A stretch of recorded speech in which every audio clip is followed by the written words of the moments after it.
సిగరెట్లకి రేట్లు పెంచేసి ప్రభుత్వం, కేంద్ర ప్రభుత్వం ఇంకేముంది సిగరెట్ తాగడం మానేస్తారనుకుంటుంది. తీరా చూస్తే వాళ్ళు తాగడం మానడం కాదు, తాగాల్సిందే. కానీ ఎక్కువ రేటు పెట్టలేనప్పుడు ఏంటంటే, ఇప్పుడు ఇదివరకు scissor, Charminar, gold flag filter ఇట్లాంటివి ఉండేవి. అలా బర్క్లీ ఇట్లాంటివి నా చిన్నప్పుడు బాగా గుర్తనమాట.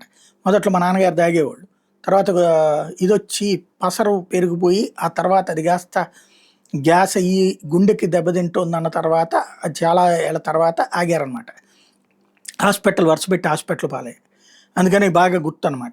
ఇప్పుడు చూస్తే అలాంటి సిగరెట్లన్నీ కాస్ట్లీ అయ్యేటప్పటికి ఇప్పుడేదో జీటీపీఎల్ విమల్, డీజేఆర్యుఎం black, gold Vimal, GTPL Vimal, gold sand, పలాన్స్ అనేటటువంటి పేరుతో డూప్లికేట్ సిగరెట్లే తయారు చేసేస్తున్నారు. కంపెనీలు కాకుండా డూప్లికేట్ సిగరెట్లే తయారు చేసేస్తున్నారట. తాజాగా ఇట్లాంటి వాటిని మొన్న సత్తెనపల్లిలో పట్టుకున్నారు ఎవరో నోముల కోటేశ్వరం అనే వ్యాపారి దగ్గర నుంచి. అప్పుడు చూస్తే డూప్లికేట్ సిగరెట్లే తయారు చేసేస్తున్నారు. విజిలెన్స్ వాళ్ళు పట్టుకున్నారు, విజిలెన్స్ ఎన్ఫోర్స్మెంట్ వాళ్ళు. టోటల్గా రాష్ట్ర వ్యాప్తంగా ప్రతి బడ్డీ కొట్లో దొరుకుతున్నాయి నకిలీ సిగరెట్లు.